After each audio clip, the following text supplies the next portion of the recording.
Um, Hello again, everyone, and welcome to another edition of Inside the Incubator. Today, we are talking all things productivity because we know we can't start a business if we don't have some good productivity habits. So, of course, sitting right next to me, as always, is Wei Yule, a business counselor with the Coconino Small Business Development Center, which is housed inside of NASET. Thanks for plugging Coconino. Thank you. You're very welcome.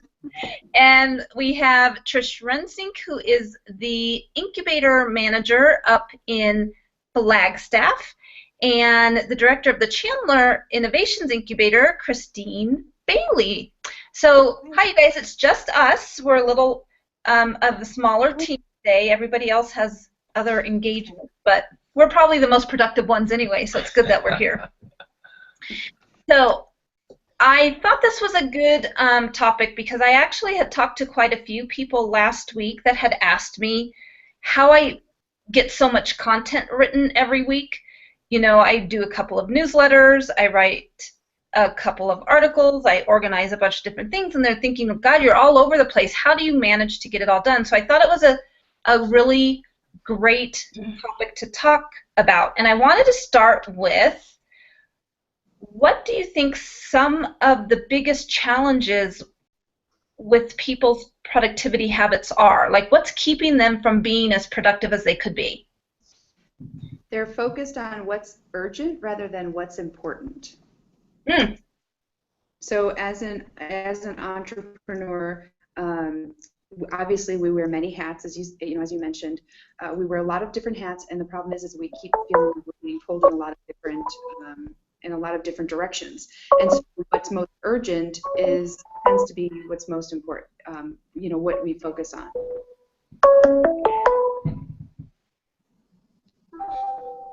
Sorry, we're having a momentary technical issue. So Tom was trying to, he wanted to get in on the conversation. Oh, I'm gonna send him a little link. I'm sorry about that. I got a little thrown off by my computer ringing. Well, Christine, what you're saying is exactly right. We tend to do what's in front of us in the immediate rather than looking at the long term. And really, if we take care of the long-term stuff, there's fewer immediate needs that need to be taken care of, and then that frees us up to do more long-term, which just makes more and more time and makes things easier and easier for us.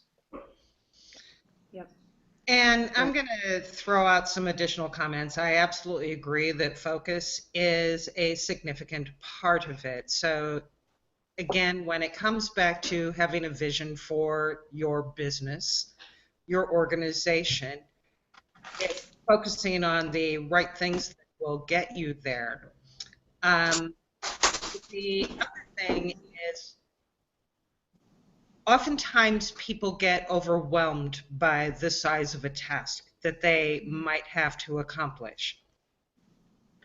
And one of the things we help them do is to break that task down into the smaller pieces so that they can tackle those pieces which contribute to the entire task or the entire project. The other thing is, it's human nature that people do the things that are fun and easy and give them fulfillment. You know, those are the things that we do first. The things that are challenging for us, we tend to put off. So we put them off to the next day, and then the next day, and then the next day. And those are the things that then become major monkeys on our backs and get in the way of our productivity. So it's funny that you say that because I tend to put off stuff I don't really want to do, even though if it's not hard, and then I do it, and it's like 2 minutes, and it was on my mind all day, and if I would have just done it, and I apparently never learned that lesson. But I do want to ask a question around this because, you know, when you ask someone what's urgent versus, what's necessary, how do they go about prioritizing that? Because, I think a lot of people would probably see those as in the same category. Mm-hmm. I think Trisha's point about the fact that creating a plan and staying accountable to the plan. So last week I think it was last week you talked about the shiny object syndrome. Yeah, a couple. And Yeah. So we kind of look at that and think, oh, I need to run down this path, or I need to go do that. And if we have a plan and we know what we're focused on and what we're trying to do, and sometimes it helps to have someone holding us accountable to that, we're more likely to stay on track, stay on path. So one of the coolest things I heard a fellow entrepreneur say was, he said, you get all these great ideas and all these cool things that come your way, and all the employees asking you questions, all this stuff. I mean, how do you stay focused on what you spend your time on every day? He said, I have three things I think about. I think about, is it going to serve the needs of my current client? Is it going to make us money? And is it, once I create it and do it, is it now a system that can run itself or that someone else can manage? And I think as an entrepreneur, those are three really important things to stay focused on. You and your company, your team, they're relying on you to be able to prioritize to those three different items. So that's really great. I love that. I agree, and I think that what you said about systems is key as well, and that comes into what Trish said about being overwhelmed.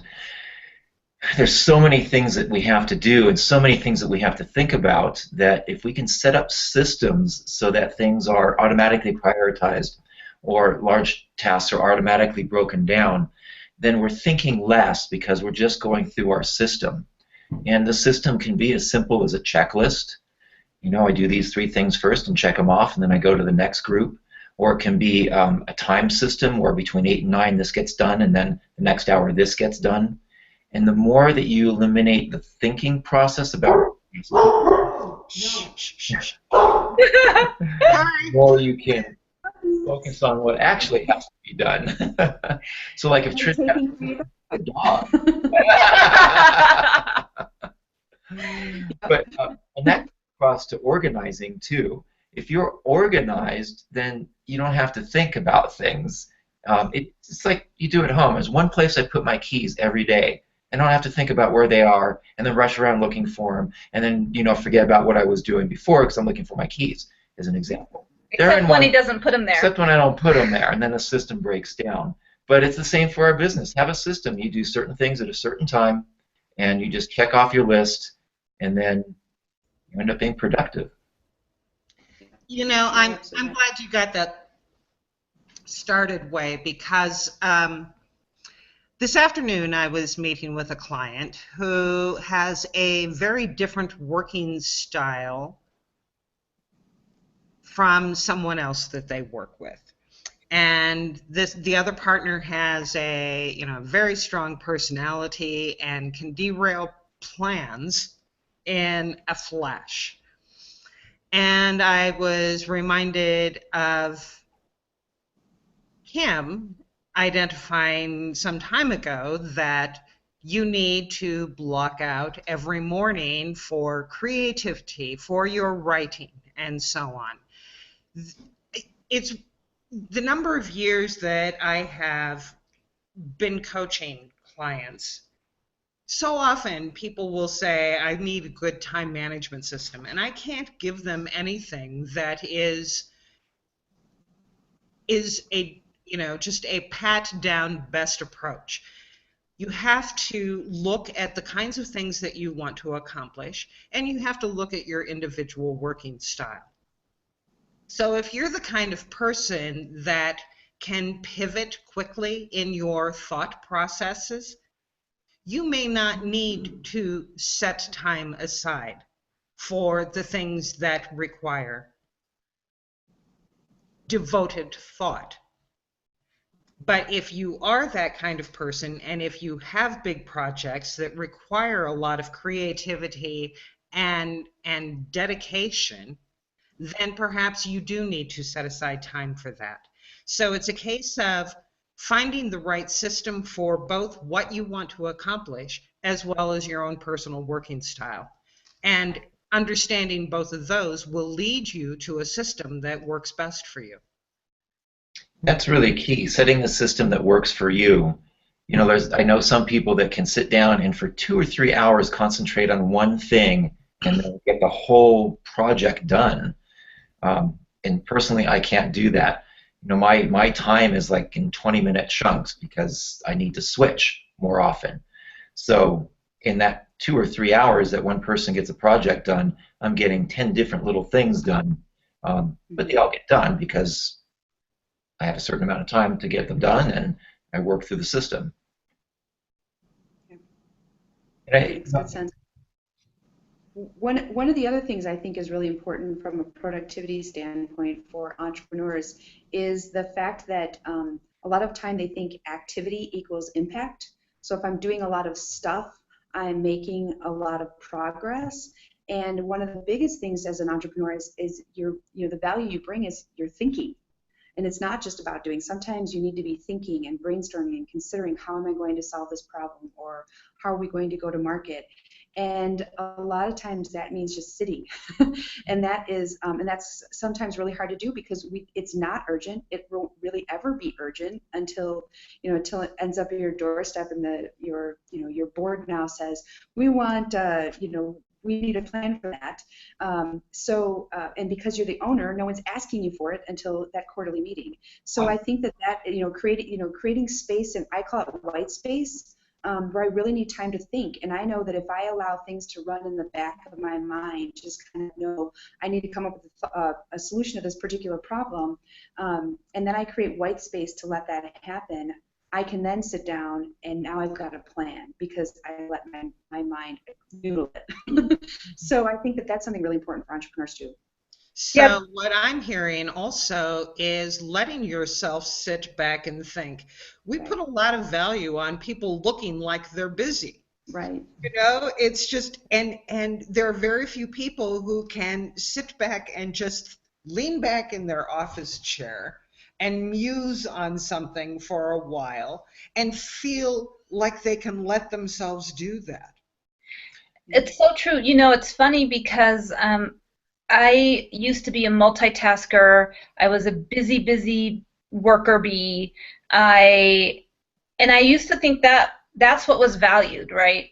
And I went through a huge shift and now I don't. I'm a single tasker. I do take time and think, because when I do, I find I'm more creative and can produce better work. But we do place a value, or it's a perceived value, on looking busy and being able to juggle all these balls, because if I'm juggling, that means I'm really good at what I'm doing. And I feel like the trend is shifting, but it's not quite there yet. And I have to keep reminding people, even my kids, that busy work isn't necessarily the most productive work. Having mental fatigue is very similar to muscular fatigue, and we need to think and get things done, but then you have to take time to relax. And like Trish said, just sit back in the chair and muse, or have that white space like Christine said. But I think what we tend to do is take ourselves to the point where we're so mentally fatigued that we need a week off, or we just collapse during the weekend. But anyone that's a runner or spends time in the gym, you don't take yourself to total muscular fatigue where then you can't walk for the next 5 days. You work out a little bit and then you rest, and you go back and you do a few more sets and then you rest. We don't tend not to do that at work, but we're so much more productive when we do a little bit of mental work and take a break. Well, the theory is whatever space you have, whether it's time or a box or a handbag or whatever space you have, you will fill. And I found myself being very guilty of that, which is why I started blocking out the time. So I know when I'm in that time, I close my emails, I close my Facebook, I close everything that's distracting, and I just write and create. And sometimes I'm not producing like a final product, but sometimes I might be just jotting down ideas for future episodes of the show, or I might be looking at what our next show is going to be, or whatever the case may be. But it just gives me the permission to just think about things and create, if that's what I'm doing, without the pressure of having to fill it with stuff. Because a lot of times you think the stuff, the answering the emails, the checking a few administrative tasks off your list is important, but it's honestly most of it's not. And I learned after my first week, like nobody cared that it took me a few hours longer to answer their emails, and nobody cared that I got a page up on the website later in the day rather than earlier in the day, that nobody really cared that those tasks waited. And so it gave me permission to just do this one thing, and that was huge for me. Kim, I think you bring up a really good point, and you brought up a really good point about perceived importance. You know, how are others going to see me if I sit back in my chair? How are others going to see me if I don't respond for 4 hours? And the truth of the matter is that, you know, as the CEO, as the entrepreneur, as the owner of your business has to come first. I mean, you are the advocate for your organization, and others rely on you to stay focused and to lead the way. And so that means being able to put yourself first and put what you need to do to accomplish for the company, putting that first. And the thing is that Wei, I think you had mentioned, you know, tasks and scalable and making your, you know, certain things repeatable. And that is an important part of that process. If you can reduce the decisions you make, what happens is you actually then create more time to do the thinking and the real work that is going to bring your business to the next level. Right. We've been kind of focusing on being more productive by working less, and I think there's a lot to be said for that. It's taking that time to relax, and it's that space to think. And the other key to that is sleep. Sleep is more important than work. I mean, there's times when you have to, you know, push it and work through your fatigue to get something done. But on a day-to-day basis, you should not have to wake up with an alarm. You should have, I mean, having that clear, rested mind is so much more important than getting that extra hour of work done at the end of the day or what have you. And there's a couple of interesting studies about the time that people are most productive. And this is not just academic studies. They put this in the office and in the factory floor. But the 6-hour workday produces the same amount of whatever you're producing as the 8-hour workday. Because you're not pushing yourself and you're not tired. 6 hours? Let's go! Yes. And go ahead, Christine. Oh, no, go ahead. I'm sorry. Just on that, there was the study that was done where they extended the workday. And I think it was in a manufacturing shop. And what ended up happening is that they produced more work for themselves because with the extended 10 or 12-hour day, they ended up making so many mistakes that the next day they had to go back and fix everything. So working more actually is less productive. So Christine, were you going to say something? Yep, I was gonna mention that, you know, what Trish had said about what works for you. You know, you need to find the methodology that works for you, and then also Wade touched on it, rhythm. That each of us, you know, our body actually has a rhythm, and when are we most productive? And I actually spent about 6 months really considering, when do I wake up, how do I feel, when do I go to bed. You know, what do those morning and evening rituals need to look like in order for me to feel like I'm winding down my day and firing up my day? And then also considering what are the things that fill my soul and making sure I'm getting those in, because without that, I'm not as creative, I'm not as productive, and I drain myself, you know, completely. And so, yeah, finding what works for you, recognizing your own patterns, your own rhythm, what you like and don't like. I tend to do tasks I hate with the television on in the background because that's my chance to watch TV. I also work out with the TV in the background, but it's something that it makes it a treat. It doesn't ruin productivity because they're kind of mindless tasks, but they still need to be done. So that's a good way to look at it. What works for you?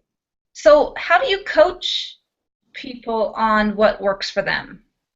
Like, how do you coach them to be more productive or make, you know, smarter decisions with how they use their time and prioritize what needs to happen? Because my guess is, as entrepreneurs come to you guys for advice, what they think is a priority and urgent may or may not be in the big plan of things. So how do you coach them through that? I would say I have two things that I rely on. One is always going back to the big picture and where they want to go, because that's going to determine what's most important in the things that they spend their time on. And then the second thing is I listen to them. There's so much about coaching that just isn't formulaic. It's like I listen to them. I hear what they say about their working styles and what they want to accomplish and so on. And oftentimes, I simply repeat back to them what they're telling me about what their needs are. And I can come up with it sounds like this is the direction that you're heading, or this might be the solution for you, or so on. But it's not something I'm, pulling out of the air or anything like that. It's a case of listening to the people. So one, focusing on the vision, and two, helping them make sense of their own styles and needs. I think another item that we need to bring up too is delegation. I have so many clients that think they have to get everything done themselves. But like Trish was saying, listen to what your client is saying, and then say, look, should you really be in charge of this menial task when you've got an employee that can even just add that to their, to their list without overloading them, obviously. But I think as owners and entrepreneurs, we feel like we need to do everything, and we don't. I mean, if you don't have employees, get an intern maybe. Just put that out there. But learn to delegate. I think that you bring up a great point, Wei, about delegation, and also Trish about listening, because I think one of the other things that we have to coach our clients on is that how to get out of their own way. One of the things that I recognize with some of my clients is that they have these rules for how they think things need to be done. So that may mean they need to do it all themselves, or that that the life of an entrepreneur is that you're running in 10,000 directions and that's just how it is. Instead of really being conscientious about building their world, building their life, building their business so that it works for them, we kind of need to ask, listen for their patterns and say, okay, now I keep hearing you say that only you can do this. Why do you believe that? And really kind of digging in and helping them understand how that rule may not necessarily be true and that they can rewrite it. That's a really good point. This is a really great discussion. Trish, do you have anything to add? Okay.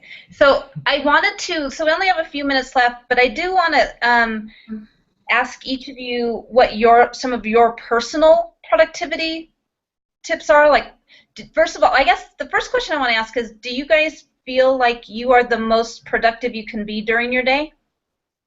Because I don't think I am. Absolutely. Absolutely not, but it's something I work on every single day. Agreed. Yeah. So I think I say that because I think people look at people that are productive and think, wow, they really got it together. But I think it's a constant battle that we're trying to, do better work and be more productive and use our time more wisely. And I'm not sure it's ever 100% conquerable, right, in my personal opinion. So I do want to transition with that into what are some of your personal productivity hacks. I hate the word hack, but, what do you do during your day to help you become more productive? Mine is systems. As long as I have a set way of doing things, it's flexible, obviously, I can usually be pretty productive. Because what gets me to the unproductive point is when I have too many things just floating out there that I know have to be done, and then I'm running around figuring out which do I do first and get halfway done and realize I should probably be doing this. So it's as simple as things like when I have a client, I make sure there's 30 minutes before the next client so that all the paperwork on the first client is done, and then I can focus on the second client. That can't always happen, and there are some weeks where I get to Friday and I've got 20 client write-ups to do, and that really stresses me out. and then my productivity goes down because I'm stressed out. So as long as I can keep systems going like that, and that checklist, and from 9 to 10 I do this, and from 1 to 2 I do this, I'm golden. Christine? For me, I also have system too. So this might seem silly, but I use an app called Noseby, and it has this really cool tool where it has templates. So I actually have a template for how I start my morning.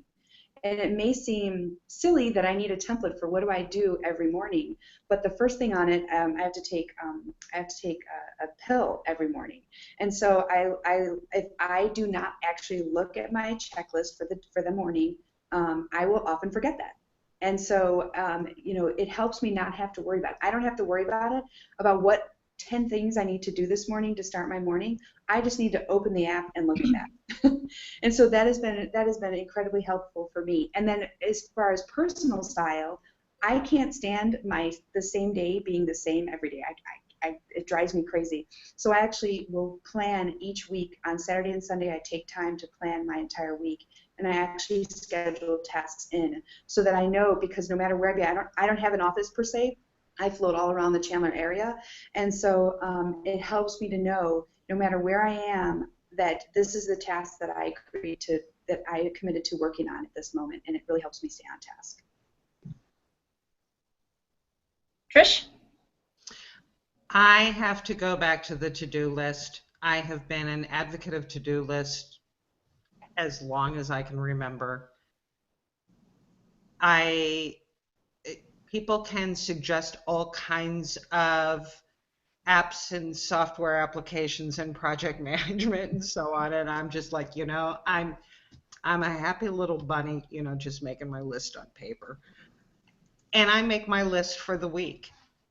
And I also schedule things on my calendar saying I'm blocking out this time for this.